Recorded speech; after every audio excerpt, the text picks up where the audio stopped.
Modded.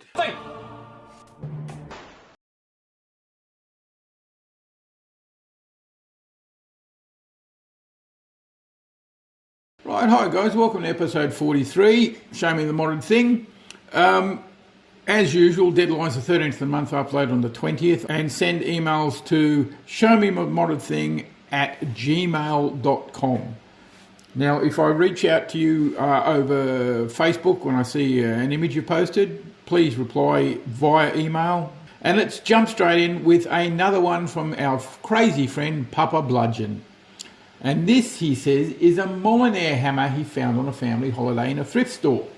He removed all the locks and weights and reworked the trigger so it fires at the press of a button. Then he went as far as creating a stand and added a few other cosmetic features. I had no idea such a thing even existed. But I guess make a buck out of whatever you can make a buck out of, eh? And that's what I'm assuming Nerf has done here. Cool little thing. I wonder if he's going to paint it up anymore, you know, maybe make it look metal. And even we got a photograph of the inside, I'm assuming where he's made some modifications. It definitely looks like a Nerf blaster inside, doesn't it? All those bits and pieces and the nylon parts. Very cool little toy. I'd like to find one in the thrift store. I don't know what I'd do with it. Probably the same as Papa Bludgeon. Paint it up, put it on a stand. Very nicely done, mate. Right, next up we've got Sam N. And he said, this is my modded blaster named Meggie, okay? It's an upgraded and modded X-Shock Bug Attack Eliminator Single Form Mega. Part of the name, reason for the name. Okay. Very jank. I would say it's super jank, actually, mate. Love the, gaff tape all over it, just holding it together. It hits harder than a standard Mega Blaster. Gee, I wonder why. But I don't have chrono numbers since I don't own one. The front barrel is from shark-themed howitzer blaster. Another reason for the name, okay. And the stock is to be extended with the stock from an Amazon shell-fed shotgun blaster. Yeah, who needs glue and screws when you can use gaff tape? Very, very nice. Perfectly fit into the Fortnite world. I would go as far as to say more than jank. It's super jank. It's gorgeous. Lovely little thing. You've got a little movie here of him firing it, so I'll let you have a look at that.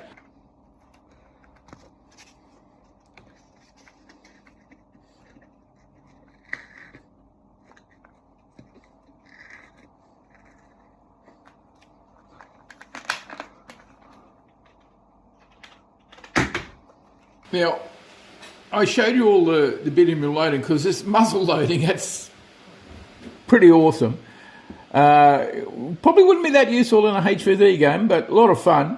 And he appears to be living somewhere near Captain Xavier because he appears to be wearing a raincoat inside. But cool little thing, must hit like a freight train by the sound of it. Very well done, mate. Very well done. Last up we have a new contributor, and it's a fellow by the name of Roscar. Here is a project I finished. It is a bullpup retaliator I call Retrofly Mark 1 CS25. It took me a whole week to finish. No, really? It looks so much longer. And the trigger linkage took 2 days to finish, and the linkage and 2 days to link the regulators together for pump action. Then it took 3 days to glue together. Okay, if the last one was jank, I don't know what this is. Super jank, mega jank. I mean, you know me, I love a bullpup, and this is pretty cool. But 2 regulators, by the look of it, one of which appears to be mounted upside down. I'm not quite sure. And I'm just amazed at the level of effort people sometimes put into these things. I've got the image blown up here, and yeah, it is. The front retaliator is upside down. I wonder why he went to that effort for. But he's done a good job. It works. A gaff tape to the fore as usual. And what looks like the butt plate off, I don't know, a firefly or something stuck on. Amazing. I mean, I love the way he's got the triggers sorted out with a bit of wire through them.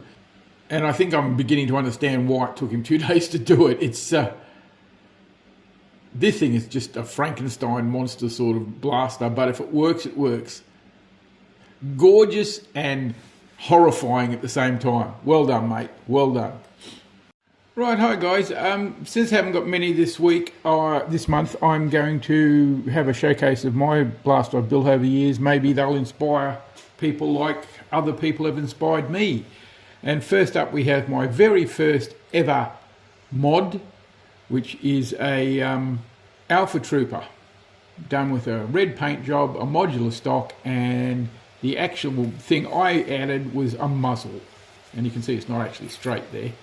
Shows you how good my skills were back then.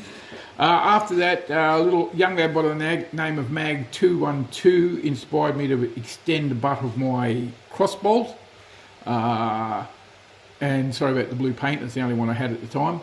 Yeah, just with the bits of retaliator butt.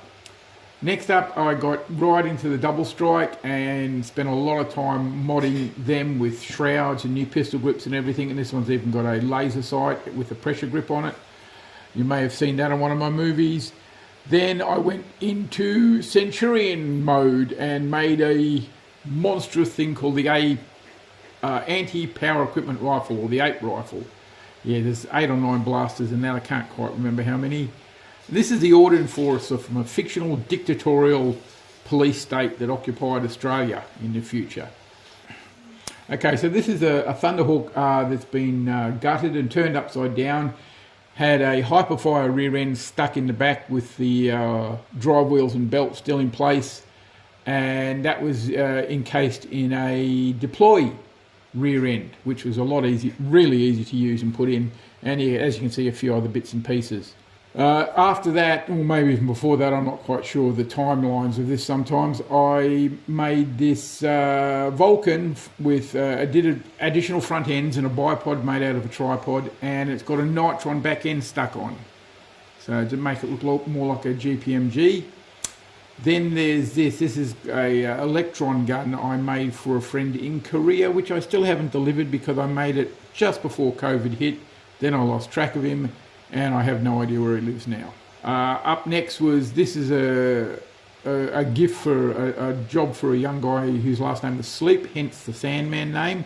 It was a companion piece to a double strike I did for him as well, because he gave me 3 to do the mods in the first place. Here is a, what do you call it, sling fire that was a prize for a competition that never got held at Pox Eclipse one year. So I think the guy who runs it still has it in his possession. This is my version of Captain Xavier's pump action, what do they call it, Rampage or something. I couldn't get it to work with the pump inside, so I just kept it as a static model. This is one I did for Pox Eclipse again. It's a stockade, but with a rev trigger added instead of the on-off button to save your batteries. That's a very simple mod. Then I've got the Redcoat musket, which I made all these different accessories. You have all different barrel lengths and magazines and bits and pieces. Yeah, so I've got a whole series on that, so you can have a look at that if you want. Then there was another stockade. This is a much simpler one, but again, you can see the rev trigger I've added down below, just bypassing the on-off switch. It just makes it so much easier, and the motors are not running all the time. And yes, as it says, I put 9 volt battery in it. This is my first attempt at the ECS mod, and if you know my channel, I've done an awful lot of stuff on ECSs. And it's painted yellow because I didn't have a yellow blaster in my collection at that point. This is the other companion piece to the one for Ben Sleep. This is the Stinger. It's he gave me 3 of these to do my mods on, and I gave him one back all dressed up, and he got the laser sight as well. This is for a friend in Canada who got me into doing 3D models for comic books, and that ultimately led to being published in a Marvel comic, which surprised me a lot. So this is a little gift I've done up and sent him over. And finally, the plasma rifle, which is a long strike with a hyperfire motor and flywheel stuck in the rear end, and a Nerf Ultra 2 battery box under the front and a paint job that makes it look like carbon fibre. Won a gold medal at a local modelling competition. Alright guys, thanks for your time. See you next time.